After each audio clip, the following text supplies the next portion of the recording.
আসসালামু আলাইকুম সবাইকে।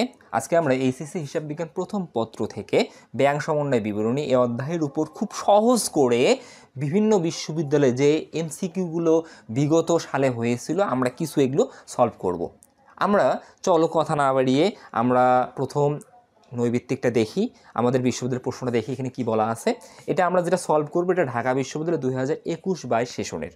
এটা সলভ করার আগে আমরা একটু বেসিকটা জানার চেষ্টা করি। আমরা জানি বা আমি পূর্ববর্তী ক্লাসে এগুলো আলোচনা করছি, আমি আবারও একটু বলতেছি আমরা ব্যাংক সমন্বয় বিবরণী কেন প্রস্তুত করি। ব্যাংক সমন্বয় বিবরণী মূলত প্রস্তুত করা হয় উভয় বহির মধ্যে সমতা বিধান করার লক্ষ্যে। উভয় বহি কেন? আমরা আমাদের প্রতিষ্ঠানের টাকা একটা স্থানীয় ব্যাংকে অ্যাকাউন্ট খুলে জমা রাখি। জমা রাখার পর ওই অ্যাকাউন্টের সাথে আমরা বিভিন্ন লেনদেন আমরা সম্পন্ন করি। তার মানে আমরা যখন আমাদের টাকার প্রয়োজন হয় ব্যাংক থেকে টাকা উত্তোলন করি, আবার যখন আমার ক্যাশ বাক্সে টাকা বেশি হয় আমরা ব্যাংকে টাকা জমা রাখি, আবার ব্যাংকের মাধ্যমে বিভিন্ন ব্যক্তিকে টাকা প্রদান করি। এই যে আমরা ব্যাংক রিলেটেড লেনদেনগুলো সম্পাদন করি, আমি প্রতিষ্ঠান, ব্যবসায় প্রতিষ্ঠান, আমি এই লেনদেনগুলো রেকর্ড করি বা হিসাবভুক্ত করি নগদান বহিতে। নগদান বহির জন্য স্বাভাবিক যে ডেবিট। কেন বলো তো? কারণ তুমি প্রতিষ্ঠান, তুমি তোমার টাকা কোথায় রাখতেছো? ব্যাংকে রাখতেছো। তুমি যে তোমার টাকা ব্যাংকে রাখতেছো এটা তোমার সম্পদ। তাহলে হিসাব বিজ্ঞানের সম্পদ মানেই স্বাভাবিক জের ডেবিট। তাহলে প্রতিষ্ঠানের জন্য ব্যাংকের টাকা হচ্ছে সম্পদ, তাই ডেবিট জের প্রকাশ করে স্বাভাবিক জের। কারণ আমি মুখস্থ করবো না, আমরা বুঝে বুঝে ফিল করার চেষ্টা করবো, মুখস্থকে পরিহার করব, ডেবিট ক্রেডিটের মাধ্যমে যোগ বিয়োগ করব। ঠিক তেমনইভাবে আমি এই যে টাকা ব্যাংকে রাখতেছি, ব্যাংকও কি আমার এই টাকার হিসাব সংরক্ষণ করে? অবভিয়াসলি সংরক্ষণ করে। তাহলে ব্যাংক আমানতকারীর হিসাবগুলো সংরক্ষণ করে কোথায়? পাস বহিতে। তার মানে আমি যে ব্যাংকে টাকা রাখতেছি, ব্যাংক আমার হিসাবগুলো পাস বহিতে রেকর্ড করে। আমি যে টাকাটা রাখতেছি আমার সম্পদ, ব্যাংকের দৃষ্টিকোণ থেকে আমার টাকাটা হচ্ছে দায়, তাই পাস বহি স্বাভাবিক জের হচ্ছে ক্রেডিট। কারণ পাস বহি মানে আমানতকারীর টাকা ব্যাংক পাস বহিতে রেকর্ড করে। তাহলে আমি আমার টাকা কোথায় রাখছি? ব্যাংকে। এই টাকাটা ব্যাংক কোথায় সংরক্ষণ করতেছে? পাস বহিতে। ব্যাংক যখন পাস বহিতে সংরক্ষণ করবে, ব্যাংকের ওই টাকাটা কি সম্পদ না দায়? ব্যাংকের ওই টাকাটা হচ্ছে দায়। তাহলে নগদান বই অনুযায়ী ব্যাংক জমা আমার সম্পদ, মানে আমি প্রতিষ্ঠান আমার সম্পদ, পক্ষান্তরে পাস বই অনুযায়ী ব্যাংক জমা ব্যাংকের দায়। কারণ আমি আমার টাকা ব্যাংকে রাখছি। তাহলে ব্যাংক কি বলবে? এটা কি ব্যাংকের টাকা? না, ব্যাংক বলবে আমার টাকা মানে গ্রাহকের টাকা। তাহলে ব্যাংকের দৃষ্টিকোণ থেকে ওই টাকাটা কি দায়। ওকে, আমরা মূলত যখন ব্যাংক সমন্বয় বিবরণী প্রস্তুত করব, আমরা এই দুইটা বহিকে সমন্বয় সাধন করব। আমরা দুইটা বহিকে যে সমন্বয় সাধন করব, আমাদের কিন্তু দুইটা পদ্ধতি আছে, একক জের পদ্ধতি আর উভয় জের পদ্ধতি, অর্থাৎ উভয় জের সংশোধনী পদ্ধতি। তাই আমরা চলো একটু এখন ক্লাসটা করার চেষ্টা করি। এখানে কি বলছে একটু লক্ষ্য করো। প্রাপ্য হিসাব থেকে চেকে প্রাপ্তি 3250 টাকা, যা ভুলে নগদান বহিতে 3520 টাকা লেখা হয়েছে। এখন সবচেয়ে গুরুত্বপূর্ণ পয়েন্ট, ব্যাংক সংক্রান্ত লেনদেন কিন্তু একটা, কিন্তু এই লেনদেনটা দুইটা পক্ষ তাদের হিসাবের বহিতে রেকর্ড করে। প্রতিষ্ঠান রেকর্ড করে নগদান বহিতে, ব্যাংক রেকর্ড করে পাস বহিতে। এখন ব্যাংক সমন্বয় বিবরণীতে কোন লেনদেনগুলো প্রশ্নে দেওয়া থাকবে?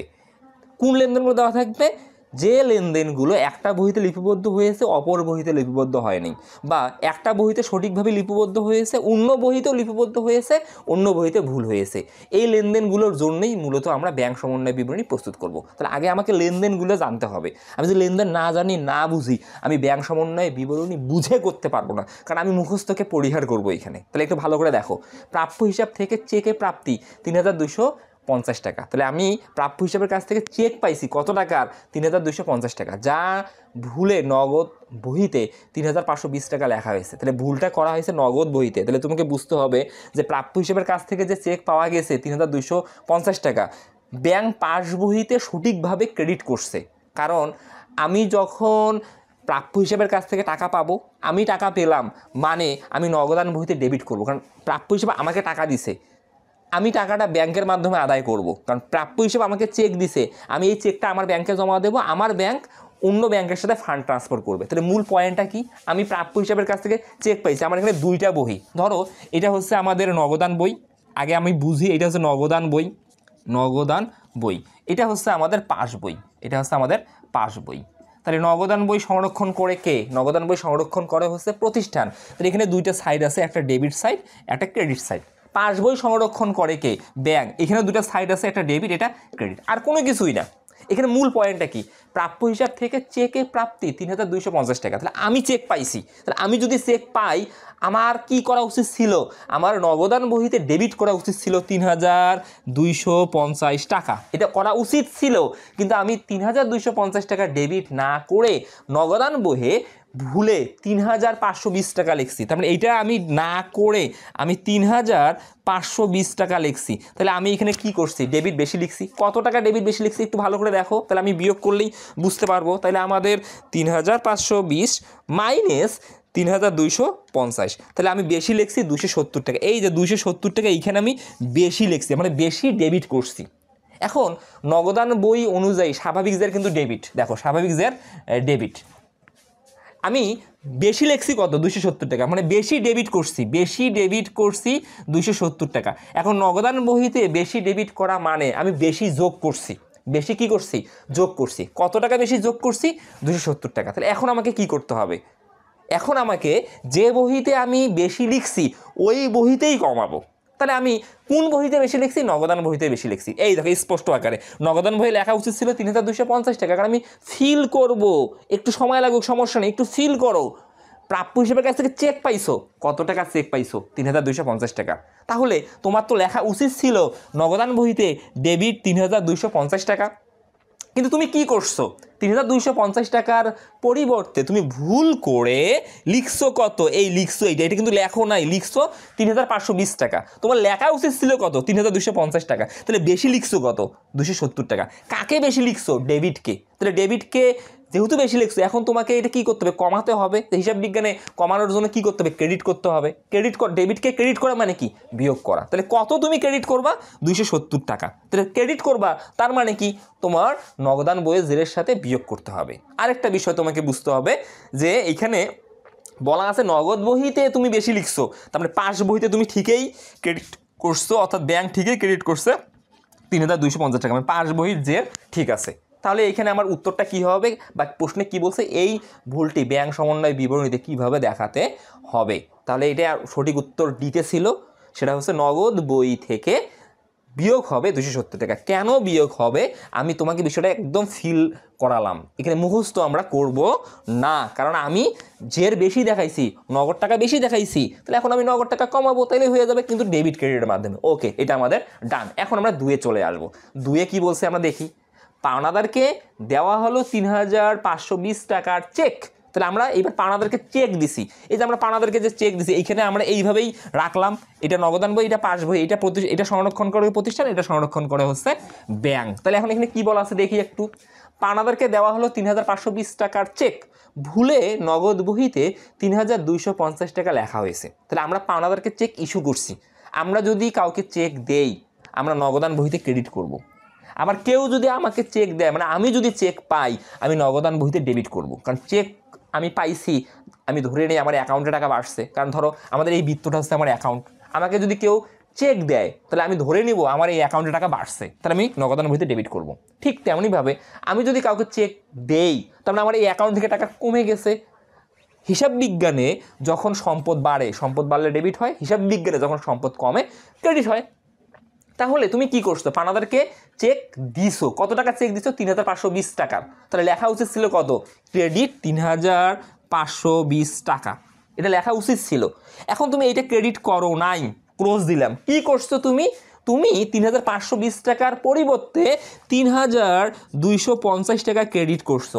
এবার তুমি ক্রেডিট কি করছো ভালো করে লক্ষ্য করো, তোমার লেখা উচিত ছিল বেশি, তুমি লিখছো কম। তার মানে তোমার বেশি ক্রেডিট করা উচিত ছিল, অর্থাৎ তোমার বেশি বিয়োগ করা উচিত ছিল। তুমি বেশি বিয়োগ না করে কত বিয়োগ করছো, ৩,২৫০ টাকা। তাহলে তুমি কত কম বিয়োগ করছো, কারণ তুমি ভালো করে দেখো এখানে তোমার লেখা উচিত ছিল ক্রেডিট ৩,৫২০ টাকা, কারণ এগুলো ফিল করতে হবে। ৩,৫২০ টাকা লেখা উচিত ছিল, তো তুমি ৩,৫২০ টাকা না লিখছো কত, তুমি লিখছো ৩,২৫০ টাকা।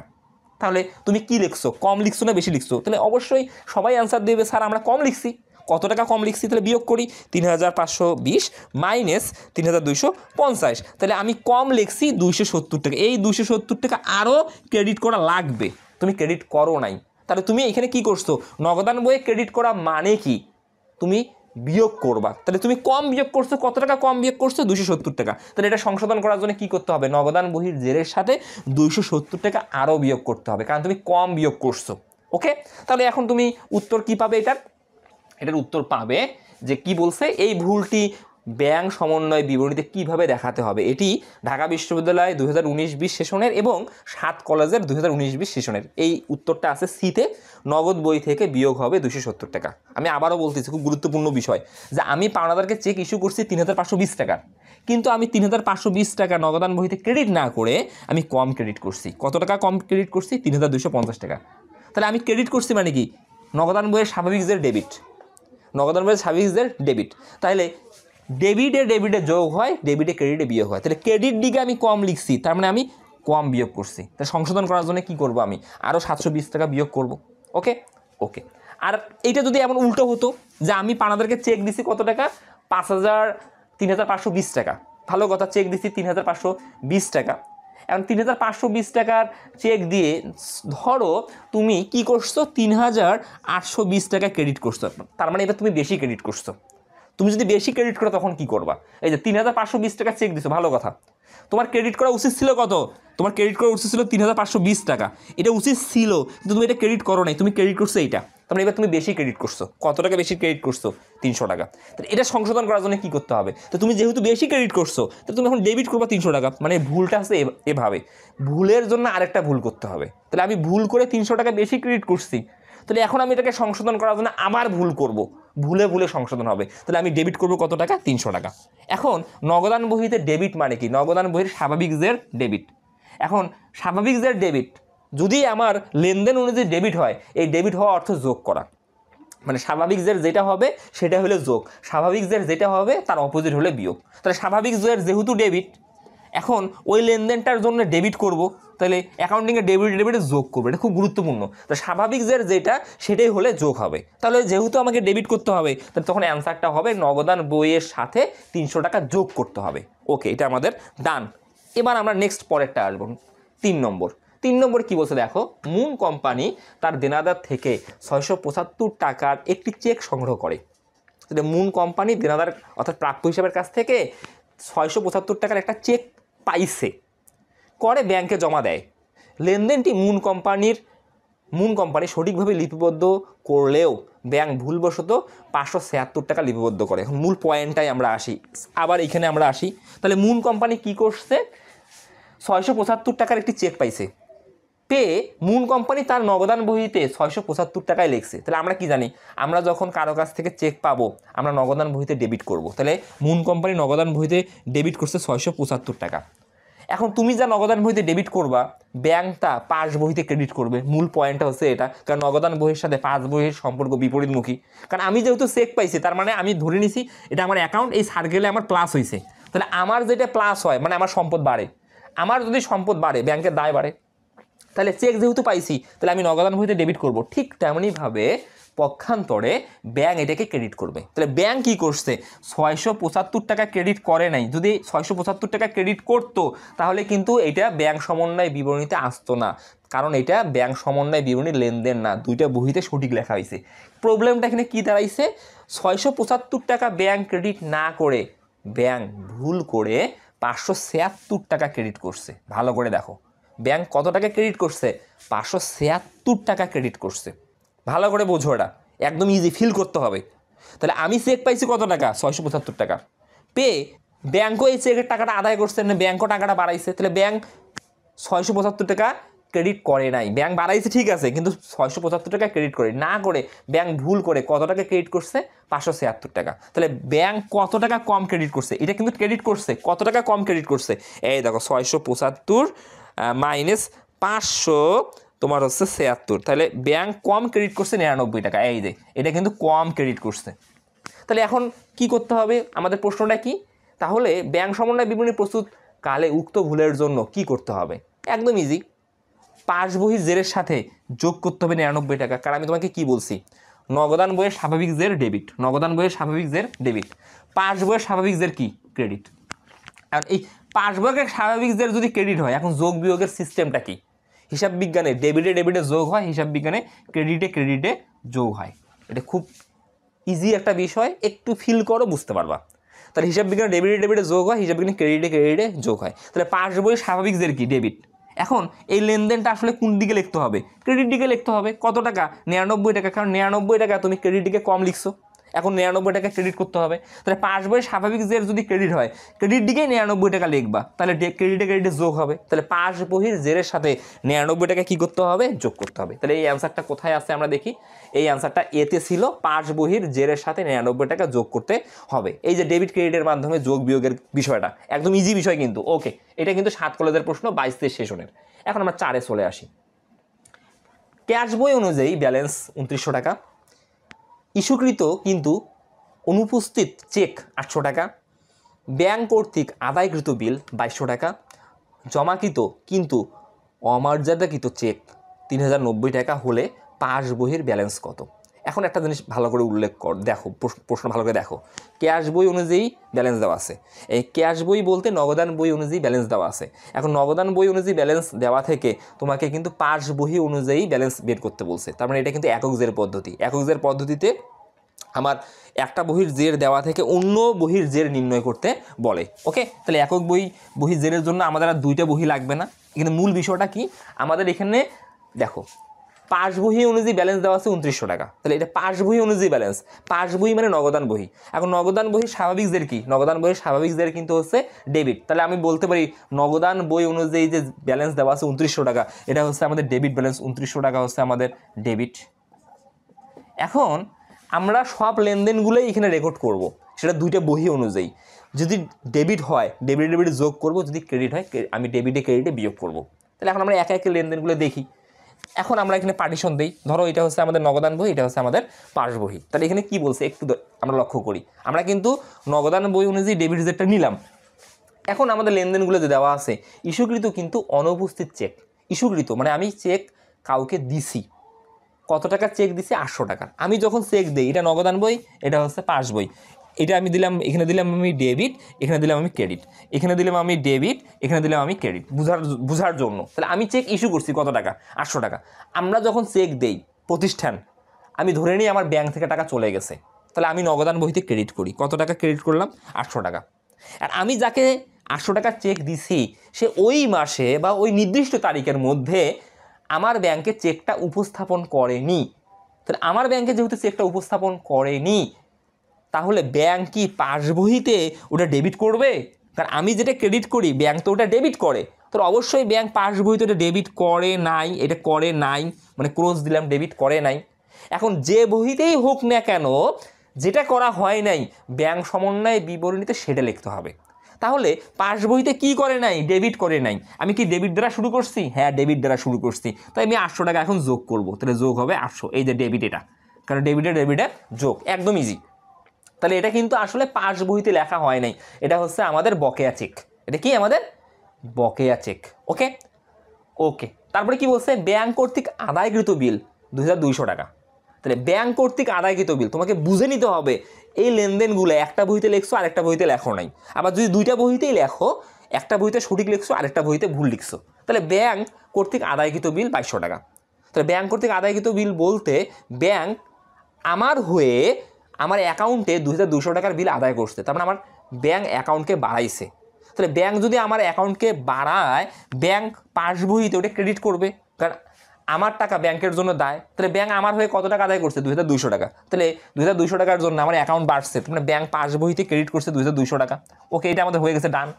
তাহলে ব্যাংক যেটা ক্রেডিট করে আমি সেটা কিন্তু ডেবিট করি। তাহলে পাস বইতে লেখা হয়েছে, তাহলে অবশ্যই নগদান বইতে ডেবিট করা হয় নাই। এটা বুঝে নিতে হবে তোমাকে, এই ডেবিট করা হয় নাই। তাহলে আবারও ডেবিট, তাহলে আবারও যোগ হবে 2200 টাকা, কারণ ডেবিটে যোগ, যত ডেবিট সব আমি যোগ করবো। এটাই ডেবিটের ক্রেডিটের মাধ্যমে যোগ বিয়োগ, এটা আমাদের ক্লিয়ার।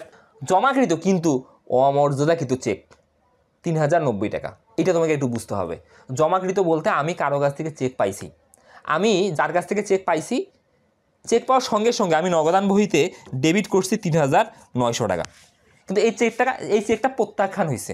চেকটা প্রত্যাখ্যান হয়েছে মানে আমি নগদান বইতে ডেবিট দেখাইছি, বাস্তবে এই টাকাটা ব্যাংকে আদায় হয়নি। অমর্যাদাকৃত মানে কি? প্রত্যাখ্যান হওয়া। প্রত্যাখ্যান হওয়া মানে কি? এই চেকের টাকা আমি আদায় করতে পারিনি, তার মানে এই চেকের টাকার জন্য আমার অ্যাকাউন্ট যোগ হয়নি, আমার অ্যাকাউন্টে 1 টাকাও বাড়েনি, আমার অ্যাকাউন্টে 1 টাকা বাড়েনি, কিন্তু নগদান বই তো ঠিকই আমি বলতেছি আমার অ্যাকাউন্টে টাকা বাড়ছে 3090 টাকা। আমি যতই বলি যে আমার অ্যাকাউন্টে টাকা বাড়ছে, বাস্তবে যদি টাকা না বাড়ে তাহলে এই লেখাটা আমার ভুল হয়েছে। তাহলে অমর্যাদাকৃত চেক মানে কি? অমর্যাদাকৃত চেক মানে হচ্ছে যদি আমার প্রাপ্ত চেক অমর্যাদাকৃত হয়, তার মানে আমার অ্যাকাউন্টে টাকা বাড়েনি, আমি নগদান বইয়ে ওটাকে ডেবিট করছি ভুল করে। তাহলে আমি নগদান বইয়ে অমর্যাদাকৃত চেকের জন্য ভুল করে ডেবিট করছি 3090 টাকা।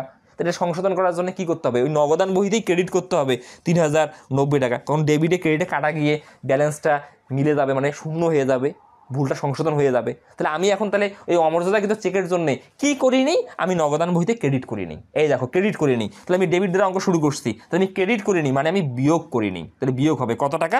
3090 টাকা। এই যে ক্রেডিট মানে বিয়োগ, একদম ইজি। আর কি কোনো লেনদেন আছে?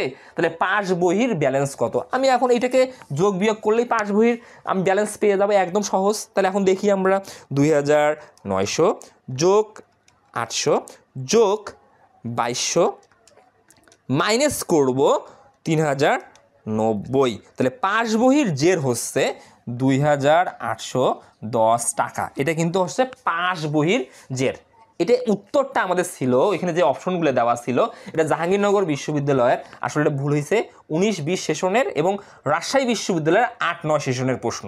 আমাদের উত্তরটা এখানে ছিল ডি নম্বর সঠিক উত্তর 2810 টাকা। খুব গুরুত্বপূর্ণ, ডেবিট ক্রেডিটের মাধ্যমে কিভাবে আমি যোগ বিয়োগ করতে পারি, এগুলো একদম ইজি বিষয়, এগুলো জটিল কোনো বিষয় না। ওকে, আমরাই বারবার বলছি, আজকে আমরা ফিল করব।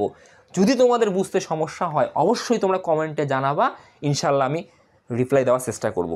ওকে ওকে, আমাদের 4 নম্বর আমাদের ডান। এখন আমরা চলে আসব 5 নম্বরে। 5 নম্বরে কী বলছে একটু দেখি, তার আগে একটু আমরা এটা মিশাবো।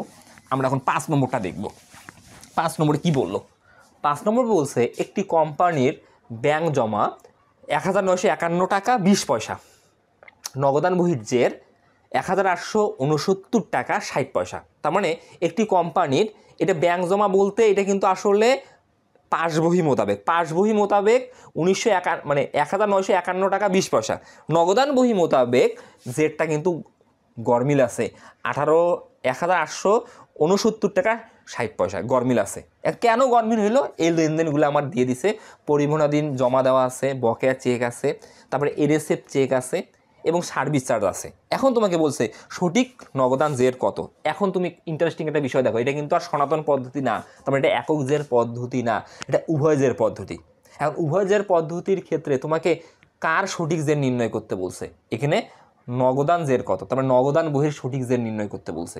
এখন উভয় জের পদ্ধতিতে যার সঠিক জের নির্ণয় করতে বলবে তার জের নিয়েই তোমাকে অঙ্কটা শুরু করতে হবে। খুব গুরুত্বপূর্ণ বিষয়, এখানে স্পষ্ট বলা আছে সঠিক নগদান জের কত, তার মানে নগদান বহির সমন্বিত জের তোমাকে নির্ণয় করতে বলছে। তাহলে তুমি আর পাস বহির জের দ্বারা অঙ্ক শুরু করবা না, খুব গুরুত্বপূর্ণ বিষয়। তাহলে তুমি কি করবা? নগদান বহির জের নিয়ে অঙ্ক শুরু করবা। তাহলে নগদান বহির জের তোমার দেওয়া আছে 1869 টাকা 60 পয়সা। এখন তুমি কি জানো নগদান বহির স্বাভাবিক জের কি? ডেবিট। তাহলে আমি লিখতে পারি আমাদের 1869 টাকা 60 পয়সা, এটা আমাদের ডেবিট জের। এখন উভয় জের পদ্ধতিতে সিস্টেমটা কি? আমি যে বহির জের ঠিক করব শুধু ওই বহির লেনদেনগুলোই এখানে যোগ বিয়োগ করব। আমি কার বহির জের ঠিক করতেছি? নগদান বহির। নগদান বহিতে শুধু যে লেনদেনগুলো লিপিবদ্ধ হবে সেগুলোকেই এখানে যোগ বিয়োগ করতে হবে।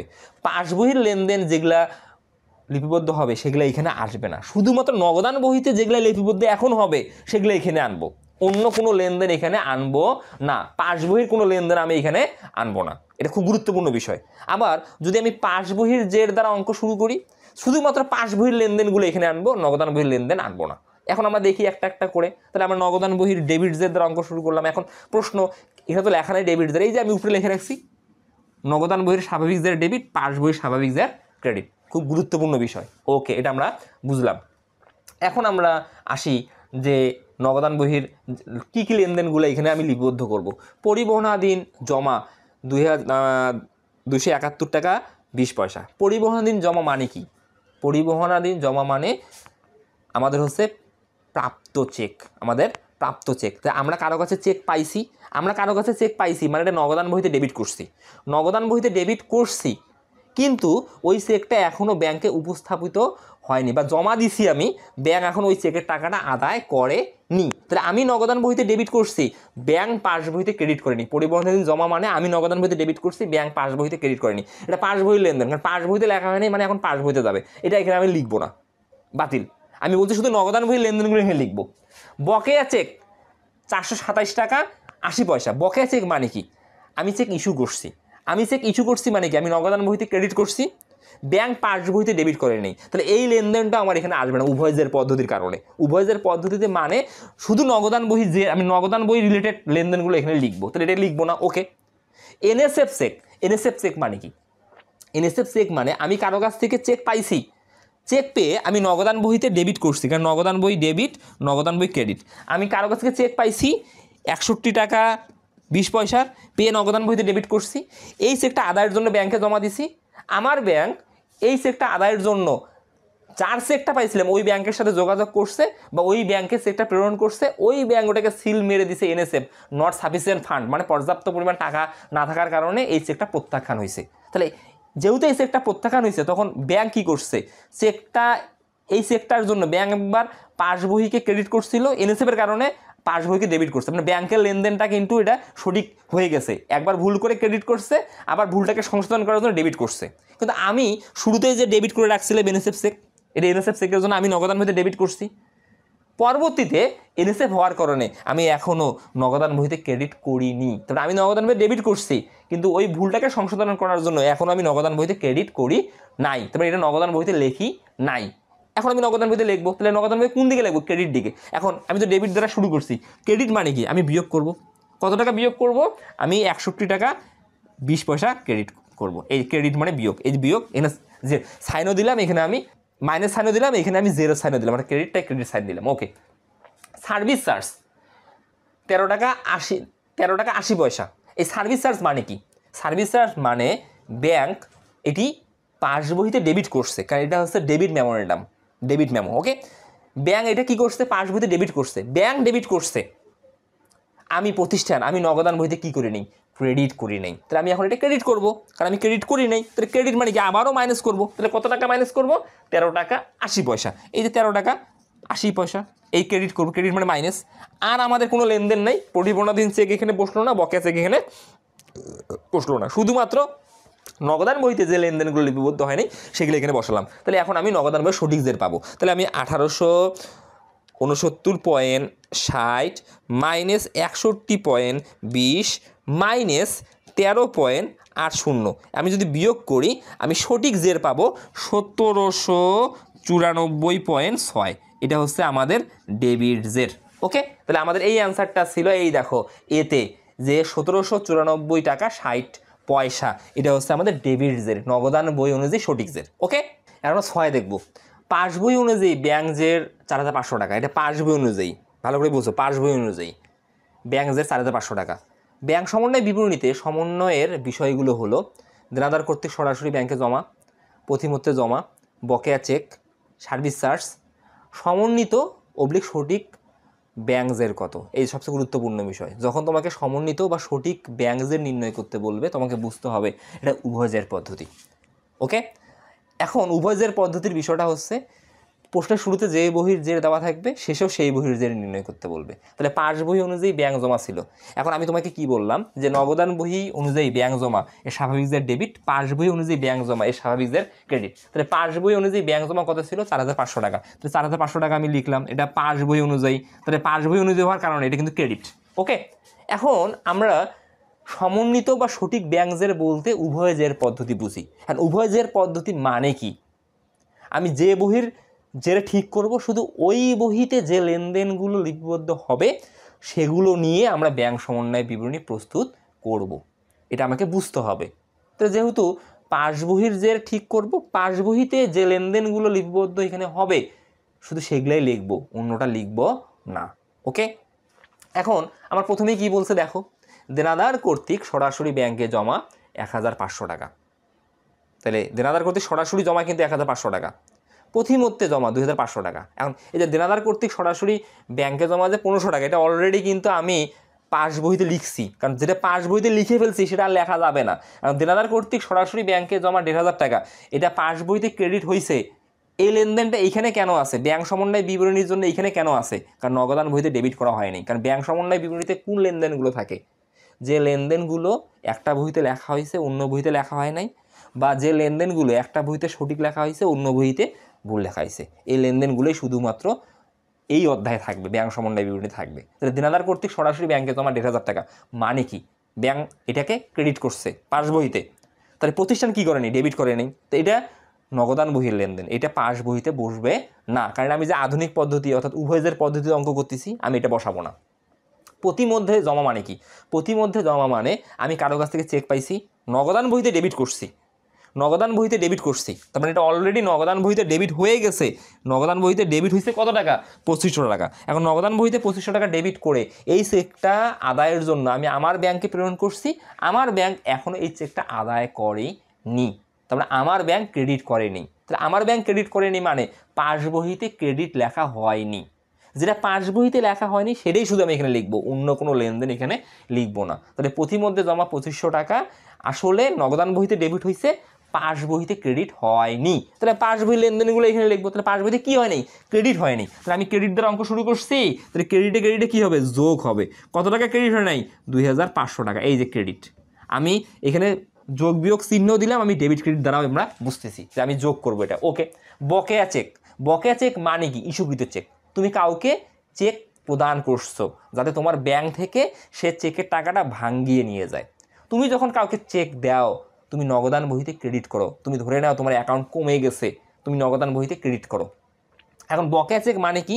তুমি চেক দিয়ে তুমি নগদান বহিতে ক্রেডিট করছো, কিন্তু যাকে তুমি চেক দিছো সে এখনও তোমার ব্যাংক থেকে টাকা ভাঙিয়ে নেয়নি।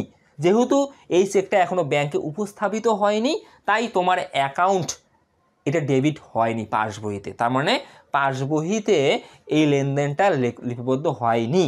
তাহলে এখন তোমাকে লিপিবদ্ধ করতে হবে। তাহলে পাস বইতে কি হয় নাই? ডেবিট হয়নি, কারণ তুমি নগদান বইতে ক্রেডিট করছো। ব্যাংক এখনও যেহেতু এই লেনদেনটা জানে না, ব্যাংকে যেহেতু উপস্থাপন হয়নি, তাই ব্যাংক পাস বইতে ডেবিট করে নাই। তাহলে যেটা হয়নি সেটাই এখন আমি লিখবো। তাহলে পাস বইতে এটাকে ডেবিট করতে হবে। তাহলে ডেবিট করবো, ক্রেডিট দ্বারা অঙ্ক শুরু করছি। ডেবিট মানে আমি হিসাব বিজ্ঞানে বিয়োগ করব, কারণ ক্রেডিটটা ডেবিট যদি হয় অটোমেটিক্যালি বিয়োগ হবে। কত টাকা আমি বিয়োগ করব? বকেয়া আছে 3000 টাকা। এই যে 3000 টাকা আমি বিয়োগ করব, তার মানে আমি দিলাম ডেবিট। ক্রেডিটটা ডেবিট হওয়া মানে বিয়োগ হওয়া। ওকে, এটা বুঝলাম আমরা। সার্ভিস চার্জ 1000 টাকা। সার্ভিস চার্জ মানে কি? এই সার্ভিস চার্জ মানে হচ্ছে ব্যাংক তোমার অ্যাকাউন্ট থেকে 1000 টাকা কর্তন করে নিছে। তারা যে তোমাকে সেবা দিচ্ছে, বিভিন্ন SMS দিচ্ছে, হ্যাঁ, তোমার টাকাটা সঠিকভাবে সংরক্ষণ করতেছে, এই জন্য তোমার কাছে সার্ভিস চার্জ নিচ্ছে। এই সার্ভিস চার্জটা মূলত কি? এটা ডেবিট মেমোরেন্ডাম। এখন ডেবিট মেমোরেন্ডাম বলতে সার্ভিস চার্জটা তোমাকে SMS দেওয়ার আগেই তোমার পাস বহিতে অলরেডি ব্যাংক ডেবিট করে ফেলছে। তাহলে পাস বহিতে এটা ডেবিট হয়েছে, তুমি জানো না, তোমাকে এখন জানানো হইল সার্ভিস চার্জ, তো তুমি নগদান বহিতে লেখো নাই। তাহলে পাস বহিতে ডেবিট হয়েছে, তুমি নগদান বহিতে ক্রেডিট করো নি। এটা নগদান বহির লেনদেন।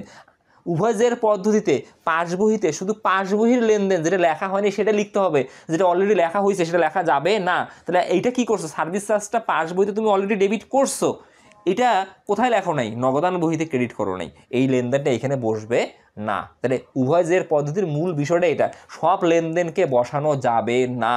এই জায়গায় কিন্তু ঝামেলাটা, এটা তোমাকে একটু ফিল করতে হবে। ভালোভাবে আমার কথাগুলো বোঝার চেষ্টা করো, ইনশাআল্লাহ সমস্যা থাকবে না উভয়ের পদ্ধতি রিলেটেড অঙ্কগুলোর জন্য। তাহলে উভয়ের পদ্ধতিতে আমি কি করব? যে বহিতে লিখে ফেলছি ওটা ডান, যে বহিতে লিখি নাই সেইটা আমি এখন লিখব। যদি আমি নগদান বহিতে না লিখে থাকি, নগদান বহিতে লিখব, সেটাই হচ্ছে উভয়ের পদ্ধতিতে। আবার আমি যদি নগদান বহিতে লিখি, পাস বহিতে লিখি নেই, এখন পাস বহিতে লিখবো, এটাই হচ্ছে উভয়ের পদ্ধতি। ওকে, তাহলে এখন আমি যোগ বিয়োগ করি। তাহলে আমি দুটো যদি প্রথমে যোগ করি, 7000, 7000 থেকে 3000 টাকা যদি বিয়োগ করি, তাহলে 4000। এটা হচ্ছে আমাদের ক্রেডিট জের। ক্রেডিট জের মানে আসলে পাস বহি অনুযায়ী সমন্বিত জের বা সঠিক জের। তাহলে এখন স্পষ্ট দেখো এখানে দেওয়া আছে উত্তর, পাস বইয়ের এটা আসলে সঠিক জের হইতো বা সমন্বিত, এটা সমন্বিত জের হইতো 4000 টাকা। এটা হলো আসলে আমি র্যাপস বই থেকে সমাধান করছি, র্যাপস বই থেকে প্রশ্নটা নেওয়া। ওকে, আমরা আসবো এবার সাথে। সাথে কি বলছে? নগদান বই অনুযায়ী ব্যাংক জের 3500 টাকা, ব্যাংক সমন্বয় বিবরণীতে সমন্বয়ের বিষয়গুলো হলো এই লেনদেনগুলো দেওয়া আছে, সমন্বিত বা সঠিক জের কত হবে, আগের মতো সেম সমন্বিত বা সঠিক জের। তো সমন্বিত বা সঠিক জেরের জন্য প্রথমে যে জেরটা দেওয়া থাকবে ওই জেরটাকে সঠিক করতে হবে। তাহলে নগদান বই অনুযায়ী ব্যাংক জমা, তাহলে নগদান বই অনুযায়ী জের দেওয়া আছে, তাহলে নগদান বই অনুযায়ী স্বাভাবিক জের কি ডেবিট, তাহলে আমি নগদান বই অনুযায়ী জের লিখবো 3500 টাকা, তাহলে স্বাভাবিক জের হচ্ছে আমার ডেবিট, তাহলে ডেবিট দেওয়া আছে, নগদান বই অনুযায়ী ডেবিট জের। এখন আমি এখানে শুধু কোন লেনদেনগুলো লিখবো, যে লেনদেনগুলো নগদান বইতে লিখতে হবে, যে লেনদেনগুলো পাস বইতে লেখা হয়ে গেছে ওগুলো আমি এখন নগদান বইতে লিখবো, আর যে লেনদেনগুলো অলরেডি নগদান বইতে লেখা হয়ে গেছে পাস বইতে লেখা নাই সে লেনদেনগুলো আর এখানে লেখা যাবে না। তার মানে যে লেনদেনগুলো নগদান বইতে লেখা হয়েছে সেগুলো বাতিল, যে লেনদেনগুলো নগদান বইতে এখনও লেখা হয় নাই সেগুলোই তুমি উভয়ের জের সংশোধন পদ্ধতিতে লিপিবদ্ধ করবে। তাহলে আমরা শুরু থেকে দেখি লেনদেনগুলো কি। দেনাদার কর্তৃক সরাসরি ব্যাংকে জমা 1,500 টাকা, তাহলে তোমার দেনাদার মানে প্রাপ্য হিসাব সরাসরি তোমার অ্যাকাউন্টে 1,500 টাকা জমা দিছে, তাহলে ব্যাংক পাস বইতে এটা ক্রেডিট করছে, তাহলে ব্যাংক পাস বইতে ক্রেডিট করছে, এটা ক্রেডিট মেমোরেন্ডাম তুমি জানো না, তুমি কি করো নাই, ডেবিট করো নাই। তুমি ডেবিট করো নাই মানে কোথায় ডেবিট করো নাই, তুমি নগদান বইতে ডেবিট করো নাই, তাহলে নগদান বইতে লিখবা, তাহলে নগদান বইতে কি করা হয় নাই, ডেবিট করা হয়নি, তাহলে ডেবিট দ্বারা অঙ্ক শুরু করছি, তার মানে তুমি যোগ করবা। দেখছো একদম ইজি বিষয়, কত টাকা তুমি যোগ করবা, 1,500 টাকা। কীভাবে তুমি ডেবিট ক্রেডিটের মাধ্যমে যোগ বিয়োগ করবা, এই যে ডেবিট, কারণ ডেবিটে যোগ। ওকে, তারপরে কি বলছে, প্রতিমধ্যে জমা। প্রতিমধ্যে জমা মানে কি, আমি কারো কাছ থেকে চেক পাইছি, নগদান বইতে ডেবিট করছি, কিন্তু আমার ব্যাংক ওই চেকের টাকাটা এখনও আদায় করেনি, তার মানে ব্যাংক পাস বইতে ক্রেডিট করেনি। তাহলে অলরেডি প্রতিমধ্যে জমা মানে আমি ডেবিট করছি নগদান বইতে, ব্যাংক এখনও ক্রেডিট করেনি, তাহলে নগদান বইতে অলরেডি লেখা হয়েছে, এই লেনদেনটা আর নগদান বইতে বসবে না, কারণ এটা সমন্বিত জের, অর্থাৎ উভয়ের জের সংশোধন পদ্ধতি, যেটা যে বইতে লেখা হয়ে গেছে ওটা ওকে। বকেয়া চেক, তার মানে এইটাও লেখা হয়ে গেছে। বকেয়া চেক মানে কি, আমি কাউকে চেক দিছি, নগদান বইতে ডেবিট করছি, যে ক্রেডিট করছি, ব্যাংক পাস বইতে ডেবিট করে নেই, কারণ আমি চেক দিছি, তাহলে আমার অ্যাকাউন্ট থেকে টাকা কমে গেছে, তাহলে আমি নগদান বইতে ক্রেডিট করছি। যাকে চেক দিছি সে এখনও ওই চেকটা উপস্থাপন করে নেই, তাহলে ব্যাংক আমার অ্যাকাউন্ট থেকে টাকা দেয় নেই, মানে পাস বইতে ডেবিট করে নেই, এটা পাস বইয়ের লেনদেন, এটা এখানে বসবে না। সার্ভিস চার্জ, তার মানে ডেবিট মেমোরেন্ডাম, সার্ভিস চার্জের জন্য ব্যাংক আমার অ্যাকাউন্ট থেকে 1,000 টাকা কেটে নিছে, তার মানে এইটার জন্য ব্যাংক পাস বইতে ডেবিট করছে, ব্যাংক পাস বইতে ডেবিট করছে, আমি কি করি নাই, আমি ক্রেডিট করি নাই, তাহলে আমি এখন ক্রেডিট করব।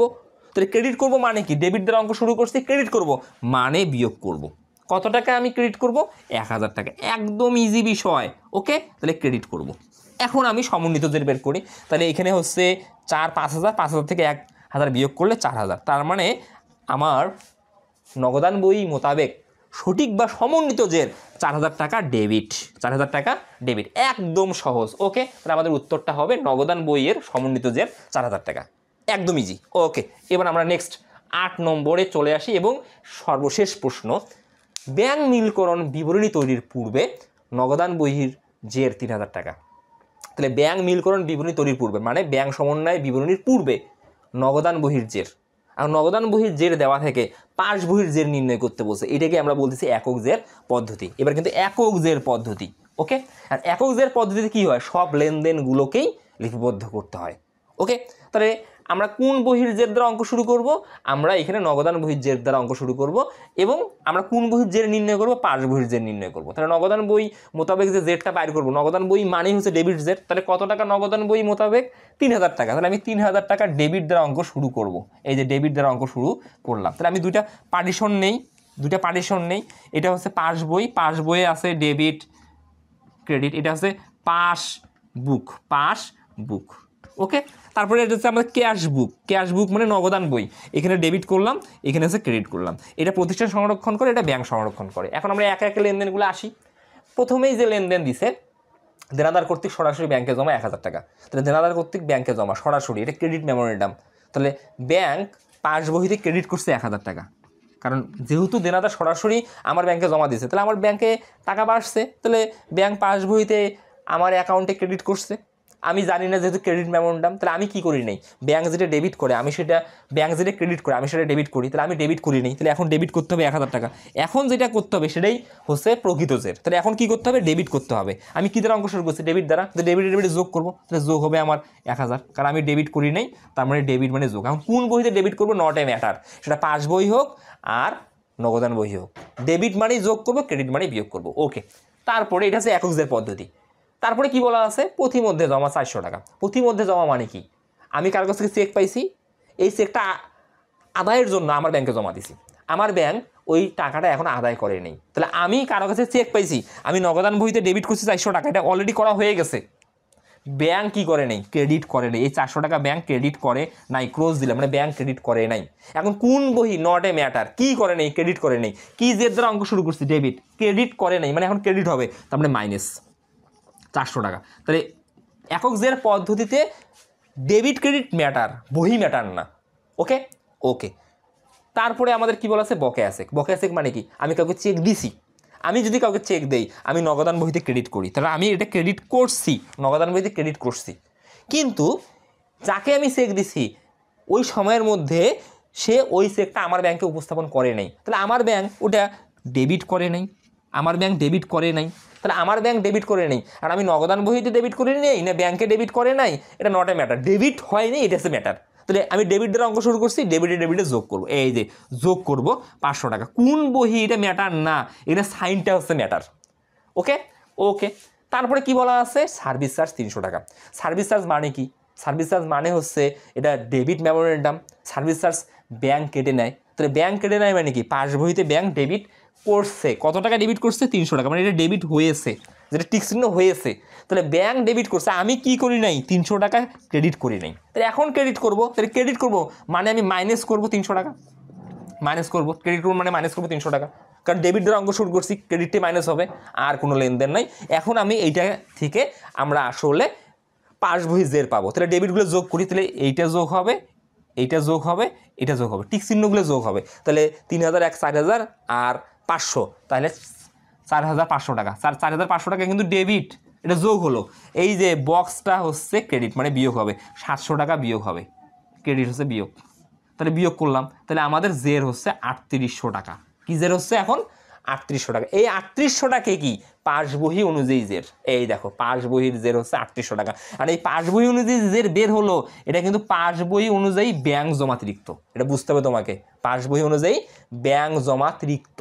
ওকে, কারণ পাস বই অনুযায়ী ডেবিট জের বেরিয়েছে, তাহলে যেটা যেহেতু এটা অপশনে থাকবে না, তোমার এই জিনিসটার প্রয়োজন নেই, এখানে পাস বহির জের হচ্ছে 3800 টাকা।